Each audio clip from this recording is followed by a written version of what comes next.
All right. Well, we're going to get started, everyone.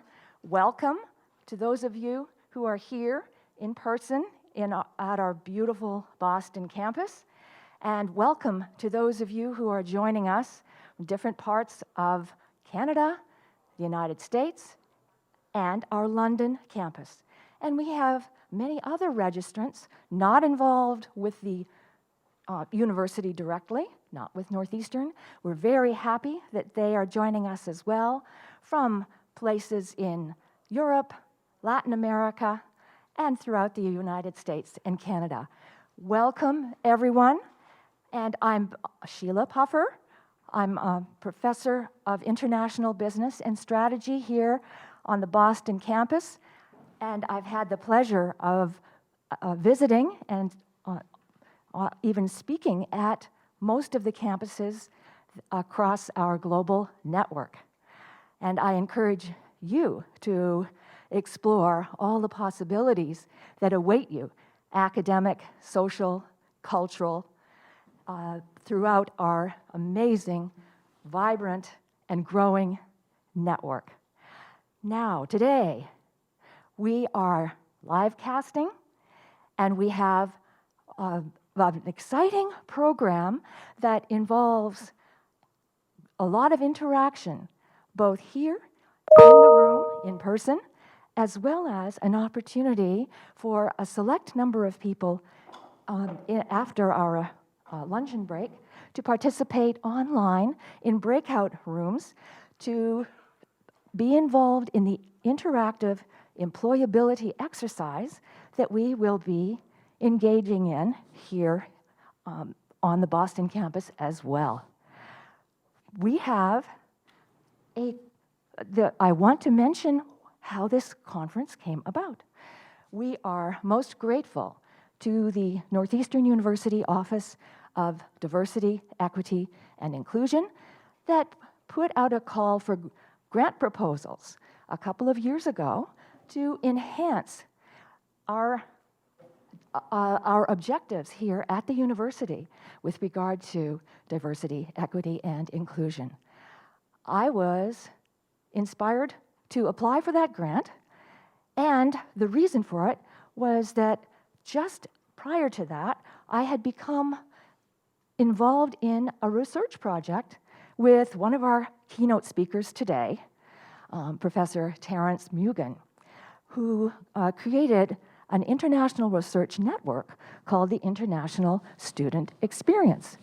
As a result, I named this conference exactly the same, and you'll see a wonderful connection when Professor Mugen gives his speech. The keynote speakers are not just doing their thing. The keynote speakers have been a team for the past 6 months carrying out an academic exercise. Actually, I would say it's an academic adventure because we have combined people's thoughts and we have synthesized the experience of diversity, equity, and inclusion all across these keynote speeches and the variety of activities that we have in store for you today. So I am very grateful to them, and we will meet each one of them in turn throughout the day. They are also doing double duty as facilitators at our in-person roundtable discussions. So thank you, keynote speakers.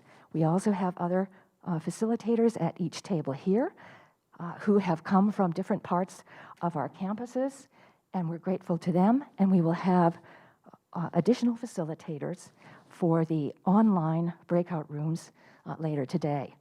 Some of you, as I know, are joining us from our campus in the UK. Good evening to you. Thank you for staying late on a Friday evening. And only the night owls and early birds on our West Coast campuses are up and at it and joining us now. More will come later. So we have a wonderful program. One of the things I want to say is we love this backpack, and everybody loves to travel, and everybody has some kind of international experience we've all got our backpacks. What have we got in our backpacks? One of the important things, let me see if I can do this.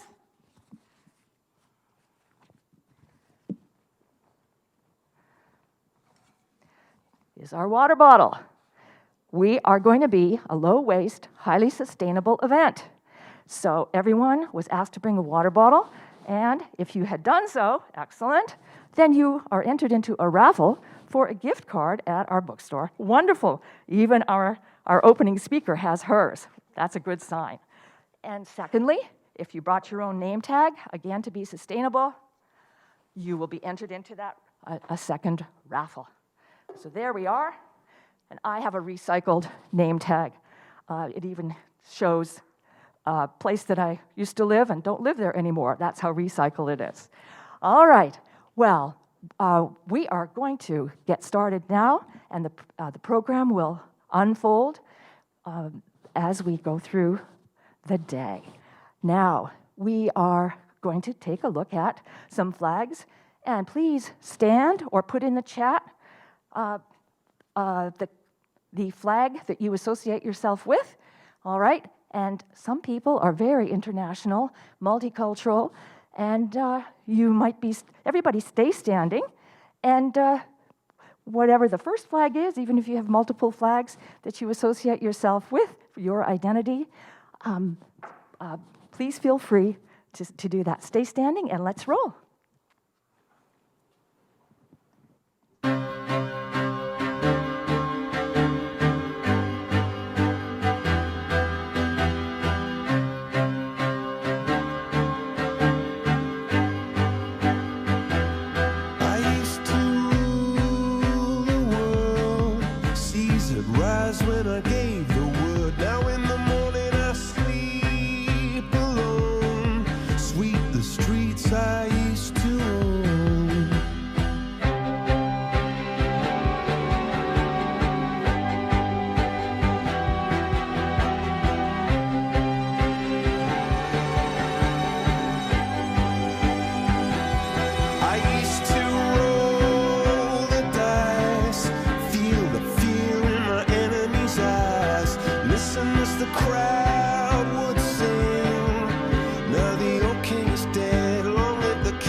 Sound of drums, people couldn't believe what I'd become. Revolutionaries wait for my head on a silver plate, just a puppet on a lonely string.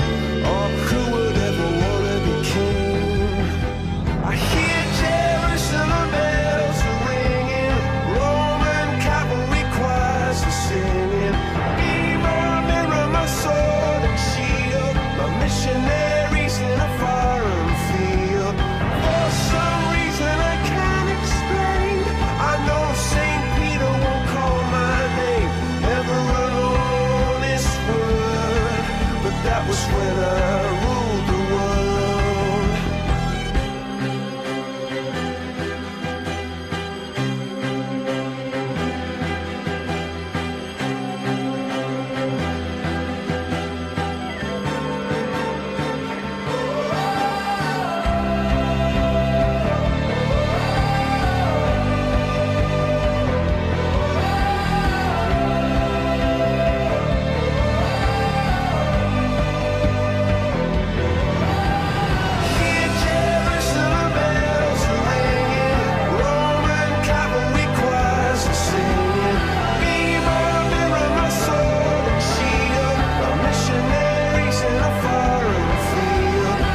everyone has their affiliation with one or more countries. Please be seated and let us begin the conference. It's my great pleasure to welcome as our opening keynote speaker, Dr. Mary Ludden, the Senior Vice Chancellor and Senior Vice Provost of Northeastern University's Global Network of Campuses. Please welcome Mary. Thank you, Dr. Puffer. It's such an honor to be here with all of you this morning. I'm going to let that load. We truly are a global university. I think about the last time I saw Nick was when maybe 7 weeks ago in Seattle having dinner. I just got back from London last week where we had you probably, if you've read the news at Northeastern, you've seen that we have our formal launch last night or the night before of our campus in Devon House, which I think Sheila will be visiting quite soon on St. Catherine's Docks. I invite you all. It is spectacular. It's right beneath, thank you. It's right beneath the Tower Bridge and unfortunately also pretty close to the Tower of London, which has a little bit of a notorious history. But the campus is beautiful. And so I hope this morning, if it's all right with all of you, to talk about a few things. I'd like to talk about where we've been as a global campus university system. It's getting to be quite a mouthful these days when you see the pre and the post. I'd like to talk a little bit about our new academic plan and how we're thinking about some of the concepts. And then most importantly, I'd like to talk about our students. When I first joined Northeastern University 4 years ago as a faculty member, I'd say, our students are going to change the world. It was my favorite thing to say. Well, I'm here to say our students are changing the world, and they're doing it while they're students. I wish some days I was 19 and could come back to Northeastern and be part of what goes on here in terms of entrepreneurship. But first, let me start out and just thank Dr. Puffer very much for the invitation. She is quite a stalwart champion of the global university system. All of the deans adore her, and she has just been a fantastic advocate. So please join me in a round of applause for Dr. Puffer. The most humble person you'll ever meet. I'd also like to thank the Moore McKim School of Business, also our Office of Global Services, led by Malik, who is amazing, our Office of Institutional Diversity and Inclusion, and I'm very proud that our Global Learner Support Team is one of the sponsors, which was created in Seattle, and I'll talk a little bit more about that. What I'm most excited about today brings together faculty, staff, and students to think about the global international learner support, how we interact with each other, how we learn from each other, and how we think about the future going forward. One of my favorite things as a faculty member has been welcoming international students into my home for traditions. I think myself and my 3 grown sons learn more from our students than they do from some of our crazy holiday traditions. But as we think about the world today, someone said to me, actually I recently presented much of what I'm going to present today to you to our Board of Trustees, and one of the trustees said to me, Mary, the world is truly getting flat. There really are not a lot of barriers, and I'm happy to say a year ago I wouldn't have been able to be here with you in person for obvious reasons. I wouldn't have said I just got back from London or I'd been in Seattle having dinner with Nick, and I think every experience that we have together now post-COVID is just more richer for the experience that we all shared last year. So I want to talk a little bit about our academic plan. If you haven't seen it, in true Northeastern fashion, our original academic plan was called Northeastern University 2025. Well, we're not waiting for 2025 to revamp it, because that's true Northeastern entrepreneurship. We've actually revised it, and you can see it on our website, and there's also a 7-page summary of it. But the most important thing about our new academic plan, which was somewhat mentioned in Northeastern 2025, was the importance of context in the global community and the ability to use our global university system as a platform. And I see our RU colleagues here today. Good morning, so good to see you. You're on the slide too, so I'd like everybody to wave when they're from a campus, so if you would like to at the breaks learn more about what they're doing. But the RU Institute, I know that I have Anna. Where did you end up sitting, Anna? There you are. Anna's here from Toronto. Carrie's here from Vancouver. Carrie, how long have you been here? 2 minutes. When did you start with Northeastern? About 6 weeks ago. About 6 weeks ago. So thank you. And is Sherry here? Oh, hey, Sherry. How's it going? Sherry is also here from Vancouver. So thank you all for coming, and thank you for our virtual participants. Truly a global conference. So as we think about the new academic plan, one of the things that I'm particularly excited about as you read it is it mentions the global university system throughout as a theme, a thread, and a platform for all of us to use, whether you're faculty, staff, or students, to learn in context. We believe to solve the world's greatest challenges, we need to be out in the world. And you'll hear our president and our provost saying that repeatedly. So do take a look at it. Let me see if this will go down. Oop, wrong way. Let's see, maybe I'll use the keys. There we go. I want to take a moment to just talk about where we've been. This slide is somewhat significant when you see the next slide. In another week, I'll be in Charlotte, North Carolina to celebrate the 10th anniversary of that campus. So that was our first campus outside of Boston. I call it our learning campus. I'm not quite sure we knew what to do with a campus outside of Boston at the time. And that team, and if they're on, I want to say hi to Peg and Carly and the team there. They really are the trailblazers for how the global university system was built. We learned what to do, we learned what not to do, we learned how to optimize the power of place.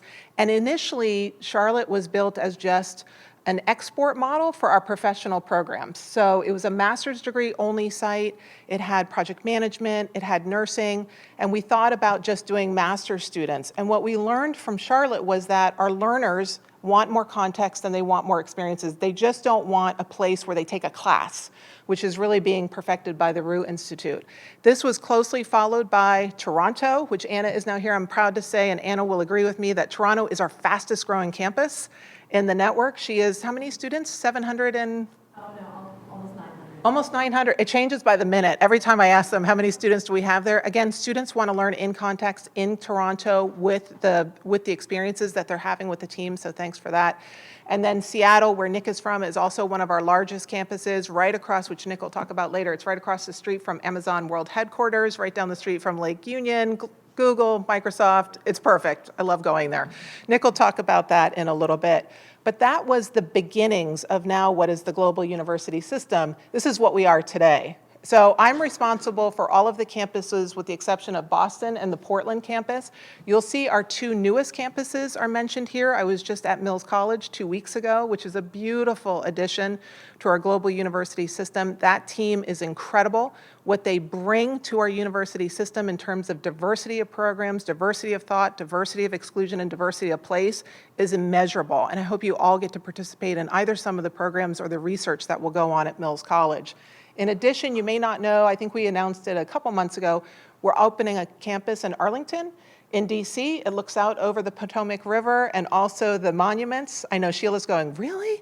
And we have, it's the first campus, what I'm particularly proud of, is the first campus where when I solicited the notion with our academic deans, 4 of them immediately said, we want to be in Arlington.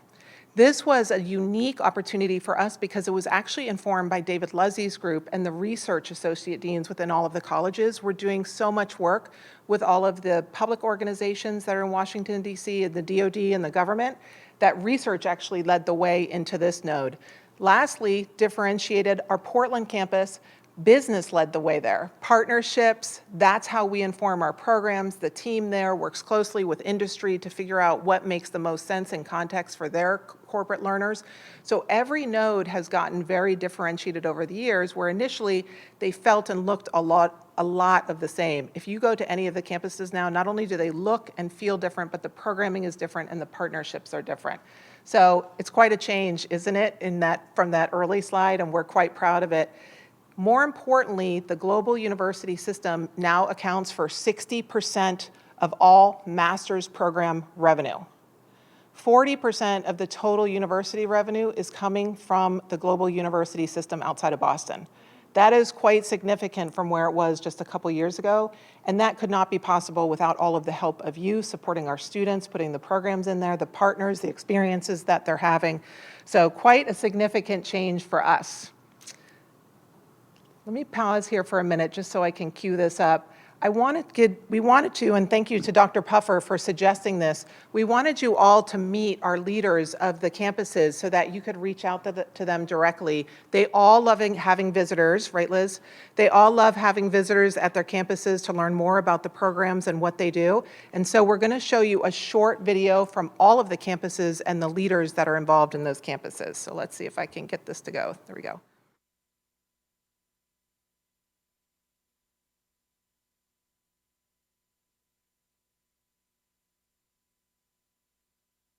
Well, hi, everybody. Welcome to the International Student Experience Conference.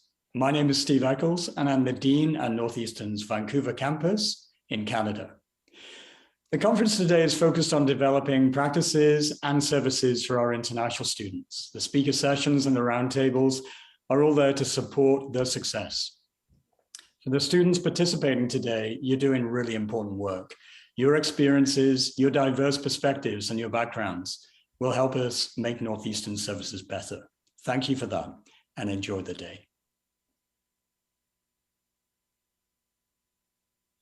Hello, I'm Anthony Grayling. I'm the founder and principal of the New College of the Humanities at Northeastern University in London, at the London campus. We here have hundreds of international students, Northeastern students coming to visit us and to spend time with us. And therefore, we do our very best to make sure they have a wonderful experience here. And we want to learn from you, from this conference that you're having today, about how to do it even better. Because our international students are very, very important to us, and they are very important to our world.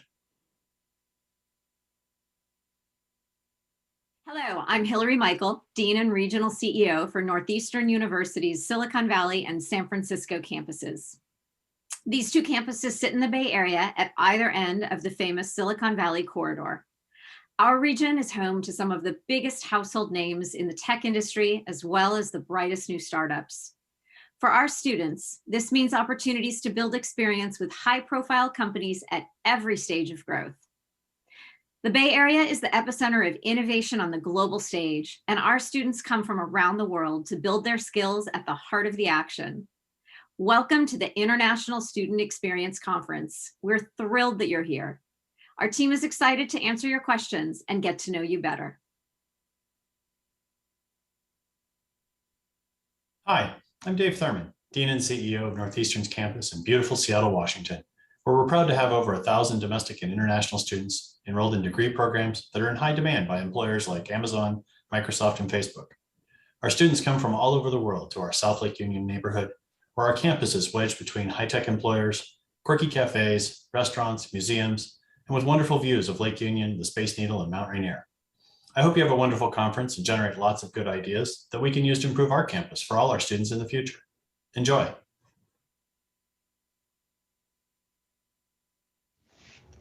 Hello, everyone from the Rue Institute in Portland, Maine. I'm Chris Mallett. I'm the Chief Administrative Officer. I want to wish you the best for a successful conference and invite you to speak with my colleague, Annie Chiprevich, who's participating with you today, about opportunities here at the Rue Institute. Specifically, we offer graduate level education, applied research, and entrepreneurship programming in partnership with Maine's leading employers. Co-op opportunities and early career job opportunities exist. We're just 90 minutes from Boston, and we'd love to host you and show you a little bit about what's so special about the Rue Institute. We invite you to join us. Hi, everyone. My name is Eliza Lacani, and I'm the CEO and Dean of our Toronto campus, and I am so excited to welcome you today. Let me tell you about our great city. Toronto is the largest city in Canada and the diversity capital of the world. When you walk down the street, you'll quickly notice that 50% of the people you meet were not born here. Immigrants, newcomers, and international students are such an important part of our society and a key reason why Toronto is so special. We truly are a mosaic of faces, of cultures, and cuisines. I, too, am the proud daughter of immigrants. My parents came to Canada in 1972 from Uganda as refugees, and I feel very privileged that Canada has welcomed my family and so many others. So I want to thank each of you, staff, faculty, and students for the work you do every day and the impact you have on Northeastern. You are the reason why Northeastern is such a special place to be. I hope you have a wonderful and enriching day today. Bye for now. Isn't that fantastic? You're all officially now invited. So I hope you will reach out to the colleagues that you just saw. They love having visitors, faculty, staff, students, and so please consider yourself officially invited. Actually, our closest campus is the Rue Institute, which is only about an hour and a half, and it's a great place to experience what a campus outside of Boston is like. As we think about our statistics here, I always like to say that numbers don't tell the entire story. What is the story here is that our international students are incredibly important to the experience that we have at Northeastern University, and we are better for those students being here. They bring their perspectives from 143 countries, and their presence here puts Northeastern, as you can see, at number 2 for universities for international students draw. And I think that's because of the community that we create and the dialogues that we have every day on the campuses. But our work is only just beginning as we learn this new normal post-COVID and support our students globally in how to navigate the next 2 years to come. So I'd like to give you 3 thoughts on how we should be thinking about our international students and the conversations that need to be occurring over the next couple days as you have your conference, but more importantly, more into the future as you visit many of the campuses.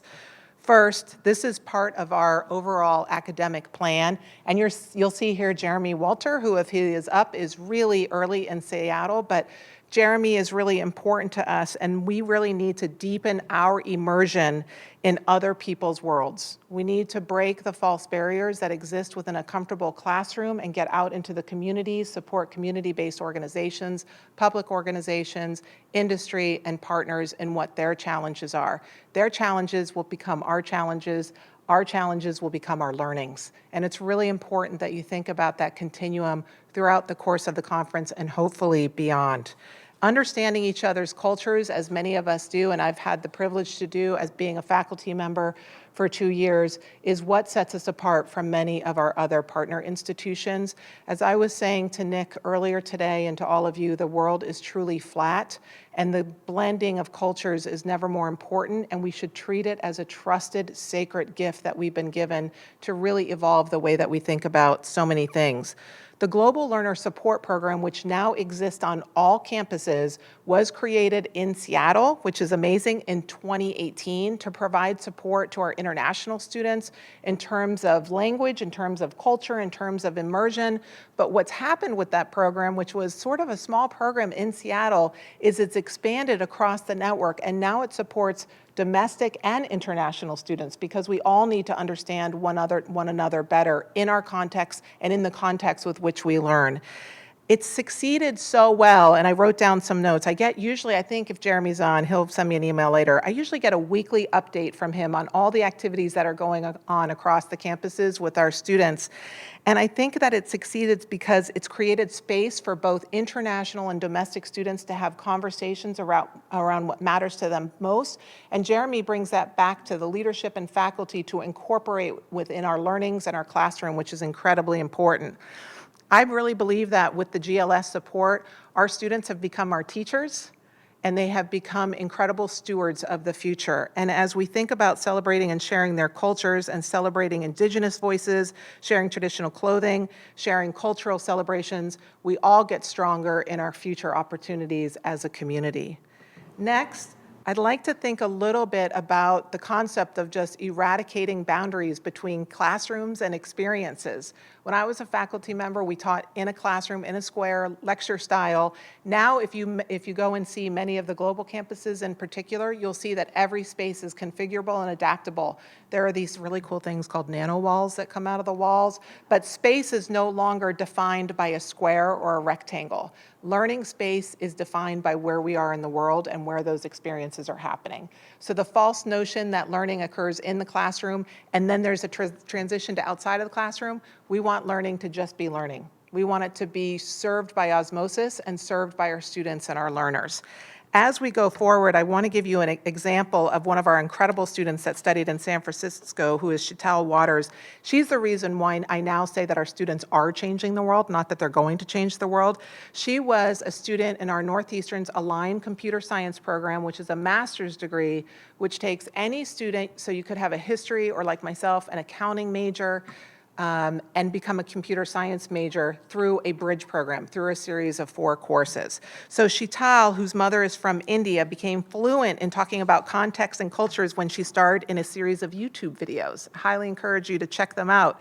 She earned a bachelor's degree in biology at San Jose State, which is actually right across the street from our Silicon Valley campus, and she worked as a brand ambassador for Models in Tech before she joined Northeastern. She worked with Northeastern classmates in the Northeastern AI Club. I mean, doesn't everyone want to be in that club? That sounds cool. To start Blue Planet AI, a startup that uses underwater drones to detect dangerous bacteria in oceans, lakes, and other bodies of water. They're developing a system to stream data from a drone to cloud software to stop bacteria from harming these fragile environments. I did not have my act together like this at that age, I can honestly say. So what Chital says, what she told me was, I always wanted to try to combine my undergrad degree in biology with computer science somehow, and I have a strong passion to help people or help the planet. I wanted to make a difference in this world, to have some kind of legacy. I can tell you without exception that every single one of our students feels that sense of passion and purpose, and it is our responsibility to nurture, develop, and launch it.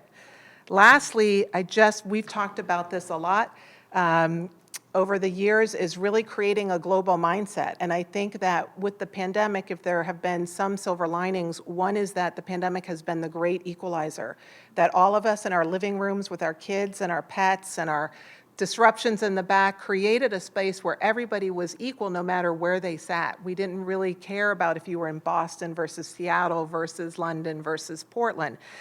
But the final thought really is this, that creating an exceptional student experience for our international students and domestic students isn't just about moving students to a certain location. It's not about just a student studying in London, even though it's pretty cool, or studying in Greece. It's really about creating a global first mindset. And the way that you do that is through context and experiences. The pandemic has shown us how true this can be. Our Global Experience Office, led by Malik, who is he has 100 jobs, I don't know how he sleeps. He didn't allow a pandemic to stop our global experience, even with global travel curtailed. And if you have any questions about what they went through, ask my colleague Anna, who lived this every day and every night. They still offered virtual global internships. We had virtual global co-ops. We launched Go Local, a study abroad opportunity for international students who, through visa office closures, couldn't make it back to Boston, and reimagined study abroad as a virtual experience for students who were unable to travel. Secondly, our Global Connections program, which is led by Connie Yao, made it possible for learners to form cohorts of personalized virtual learning communities, which really came about, I have to say, in true Northeastern fashion in about 4 weeks. Once we went from the pandemic might occur to it's occurring, this program was really elevated and developed as a way for students to feel connected and as part of a community. Programs like these that I've talked about show that a global community isn't just about location. It's about a commitment to foster dialogue, curiosity, and connections no matter where a student is physically located. So my favorite thing to talk about is what's ahead. What are we going to do next? Northeastern's new academic plan renews our commitment to build on the power of diversity and deepen our immersion in the world. It commits us to that global first mindset. We have unique strengths, unlike any other university, to lead the way, including the incredible diverse group of people who are gathered here and online today, already working together to push us in this direction. I'm so glad that all of you are here today with me, with Dr. Puffer, to prioritize this important topic as we continue to learn from each other and do so even better. The work is not done. We have a global university system linking 13 locations in 6 states and 3 countries into one global university system. By embedding ourselves and creating impact in these local communities, we find new contexts and opportunities for these discussions. This conference in and of itself is an opportunity to enact that global first mindset and create a dialogue we can carry into our work as faculty, staff, and students, seeking to create an inclusive and excellent learning experience for our international students. I thank you all for participating today, and I think Dr. Puffer wants me to take a few questions before I sit back down, but I'll turn it over to you, Dr. Puffer, for remarks. Please. Let's take the microphone around. Sure. And if there are questions, comments, Mary is very hard to, Mary is just on the move all the time. So I have the best job. This is an opportunity, Julia. It's a question for my students. Sure. They asked me, if I start in Boston, can I continue studying in, let's say, Seattle, and then continue maybe in San Francisco, and then come back to Boston? Is it possible, or I'm kind of located in one campus? So there's two answers. For master's degree students, yes. Oh, yes, I'm sorry. Can students study, if they want to go from Boston to San Francisco and Seattle, can maybe come back to Boston and complete their course of study? There's two pathways for that. One is master's programs, yes. You could actually go, the Align program is up in Portland, then they could go to Seattle, then they could go to San Francisco for computer science, and there's a list on every website of what programs are offered there. Undergraduate, I think, and I don't know how many of you saw the news at Northeastern article this morning on the London launch, but Mills College at Northeastern in Oakland, Boston, and London, which has the new colleges of humanities, will be really the backbone for undergraduate education. So in addition to dialogues of civilization and mobility programs and all the cool stuff that undergrads gets to do, undergrads could actually traverse London, Boston, and Oakland and study at Mills College. And we actually, in case you haven't seen it, have a program launching in January at Mills College. It's Leading Social Change for undergraduates. So I think you'll see more and more that the program development is linking those different opportunities for students. And I think that's why we've seen the growth, is they just want to be out in the world. Thank you for the question. Others?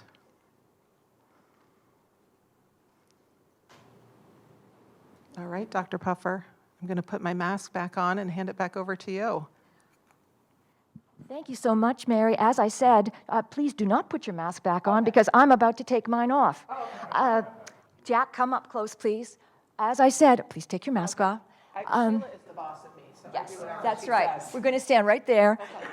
Mary is very hard to find. She's roving around, and we want to have. I want to have my photo up with her.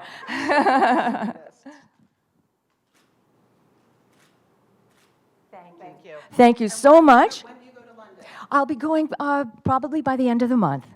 Yes. Welcome you there. And I'm sure I will see you there.